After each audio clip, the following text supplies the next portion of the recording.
Welcome to the Practically Fertile podcast. I'm Adrienne Wee, Doctor of Acupuncture and Chinese Medicine, functional medicine practitioner, and functional nutritionist. I specialize in using an evidence-based method, blending principles of East Asian medicine and modern functional medicine to help women optimize fertility and get pregnant. I believe in a world where every woman who wants to be a mother becomes one. If you're tired of being told that you're infertile and you want to take the right steps to get pregnant naturally and quickly, this podcast is for you. Hey, fertile friend, we're going to switch gears a little bit today and talk about male infertility. After all, the sperm is just as important as the egg, and male infertility is on the rise. More than 40% of infertility cases are now caused by issues with the sperm. So for this reason, before I get into the nitty-gritty, I think that you should be proactive and test the sperm before you get to that 1-year mark. I can't tell you how many times I've worked with patients who go through a lot of emotional distress, feeling like a failure, and at the end, the problem is with the sperm. And a lot of doctors do not proactively test sperm until you get to that 1 year of trying to conceive mark, because that's the technical definition of infertility, if you've been trying for longer than 1 year. But I want to share with you a super easy way to do this test without going to the doctor. There's actually an at-home sperm testing kit from a company called Fellow, Fellow. I'm not a partner and they're not paying me anything, so this is not an advertisement for them. I just recommend it to my patients, and many of them are very happy that they tested the sperm early, and giving a sample at home is probably a lot less awkward than having to go to a doctor's office. So the website is called meetfellow.com, meetfellow.com. Again, Fellow is not paying me to say anything, and they don't even know who I am. And I just think that this is one thing that you can check off the box and make sure that there aren't any issues. Now, there are many factors that affect sperm quality, but I specifically want to talk about exercise and sperm quality today because I hear this a lot. My husband is super conscious about what he eats, and he works out every single day, so I think he is really healthy. The reality is, healthy doesn't always mean fertile. A healthy diet isn't always a fertile diet. A healthy lifestyle isn't always a fertile lifestyle. There's such a thing as too much of a good thing. And turns out there is a sweet spot for exercising that's optimal for sperm quality. Now, before I get into the details, I do want to talk about the rise of male factor-related infertility. How do we get here? I don't know if you know, but the World Health Organization, or WHO, is the organization that comes up with the guidelines for sperm parameters. The 4 parameters that are used to evaluate a sperm sample are volume, count per ejaculate, motility, morphology, which is the normal number of sperm. So back in 1980, when these parameters were first introduced, what was considered normal was the following: a volume per ejaculate greater than 2 milliliters, count greater than 40 million, motility greater than 50%, and morphology greater than 50%. This was the first edition, and then there have been 5 more iterations since then. Right now, we're using the 6th edition, and the current standards are this: volume greater than 1.4 milliliters, so a little bit of a decrease from 1980. Count greater than 39 million, so not too big of a change. Motility greater than 42% versus 50% back in 1980. And sperm morphology greater than 4% is now considered normal. So the number of normal sperm went from 50% to 4% from 1980 to 2021. What was considered normal in 1980 has dropped off significantly. How did that happen? Of course, many reasons: the environment, poor diet, toxin exposure, stress. There's this very well-known study called the frog study. It's not really called that, but it's known as the frog study because the frogs were the study subjects. In 1997, the EPA wanted to find out the environmental impact of atrazine. Atrazine is a popular herbicide. It's used to control weed for corn and sugarcane crops. Corn is a huge industry because of high fructose corn syrup. So there's a large demand for corn. This researcher by the name of Dr. Hayes, Tyrone Hayes, he did a study and the results showed reproductive damage to frogs. Just a little bit of atrazine, 0.1 parts per billion, was enough to cause male frogs to produce eggs in the testes and start to become more feminine.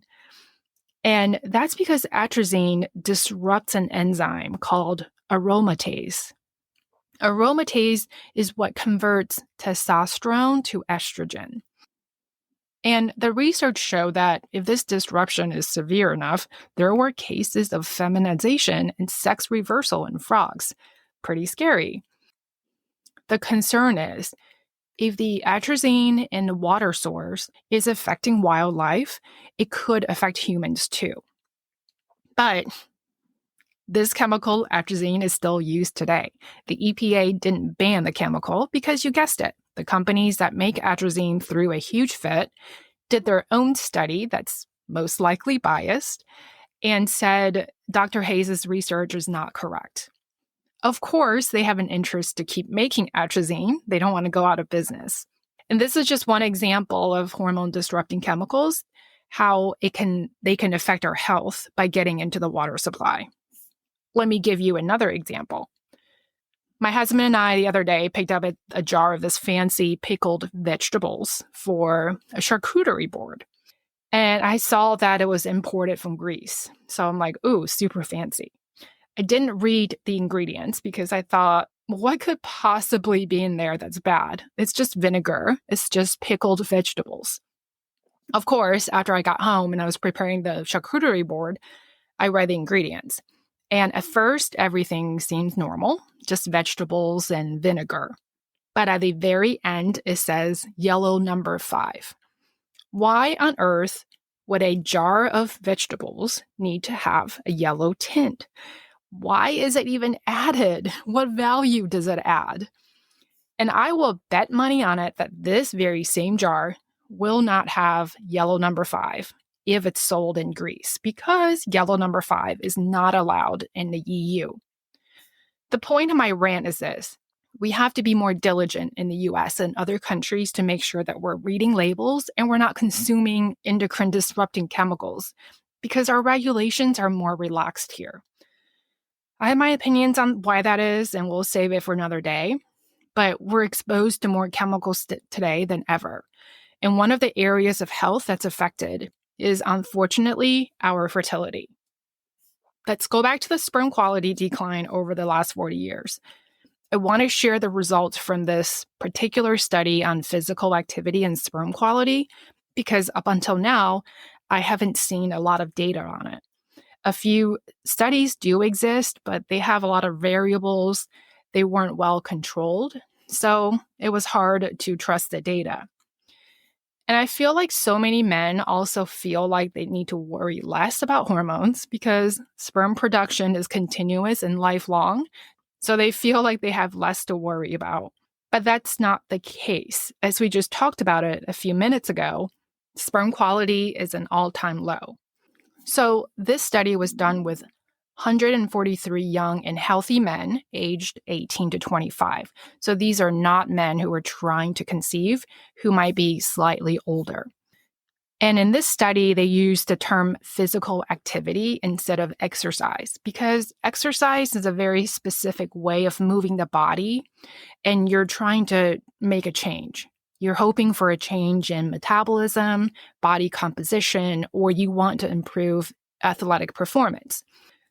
So the researchers didn't restrict the type of activities for the participants. They accounted for any physical activity and lumped them all together. So from running intensely for hours to something small like vacuuming around the house. In this podcast, I'm going to use PA for physical activity because otherwise it becomes a mouthful. So the PAs were divided into 3 categories: low, moderate, and intense.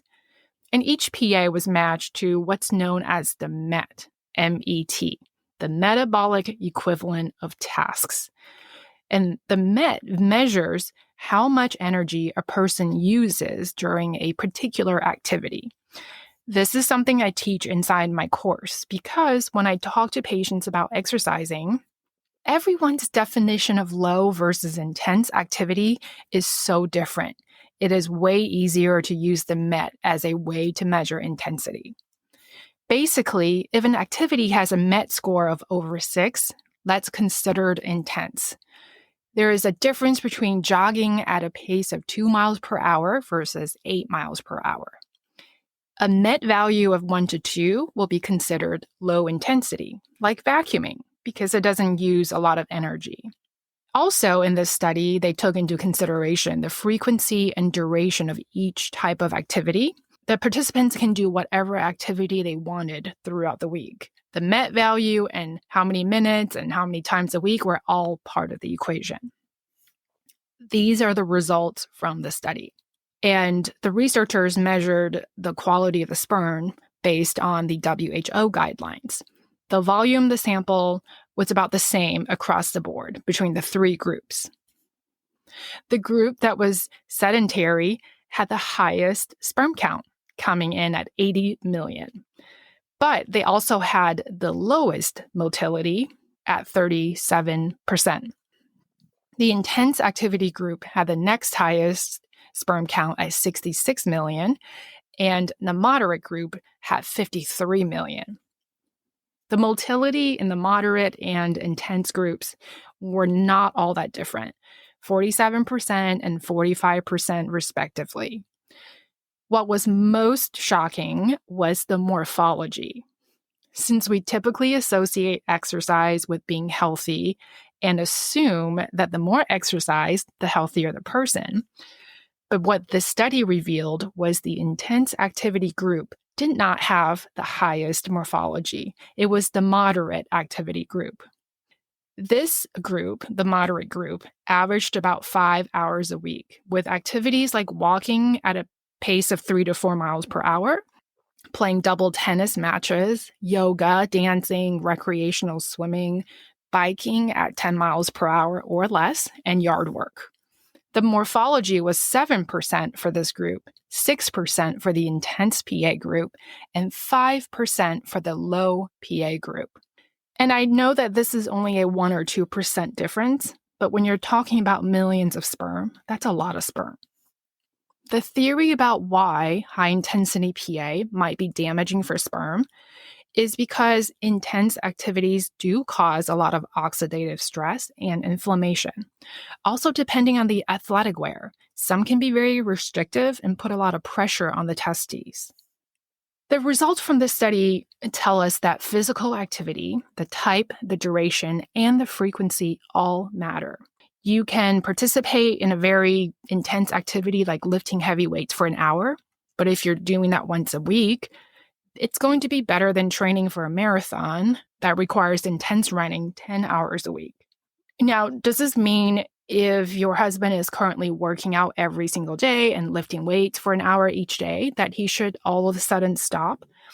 No, he doesn't have to stop. But here's something to think about. If the sperm quality is already an issue, then he might want to consider toning down the intensity and frequency and dial it down to a more moderate level. On the other hand, if he's sedentary and he's not really moving around, then he will need to dial up the activity a bit. If sperm quality isn't the issue at the moment, it doesn't mean that you have a free pass. It can certainly mean that 3 months from now, the script could be flipped and it's a whole different story. All right, we're about to wrap up this episode. Now, for some men, this might seem restrictive, especially if they're used to a certain lifestyle. And there could be some resistance to this. But I think that this does need to be a conversation to be had, as uncomfortable as it is. What I consistently see is women are doing most of the work when it comes to trying to get pregnant. changing diet, researching supplements, going to appointments, joining support groups. But men have to pull their weight as well. You are a team. You can't accomplish any goals when it's just one person who is doing all the work. If you have any questions about this episode, please feel free to contact me. Send me a text, email me, send me a DM on Instagram. All right, fertile friend, if you found this episode helpful, please subscribe and share it with somebody who might benefit. And until next time, take care of yourself and your amazing body. You are one fertile cycle away from getting pregnant.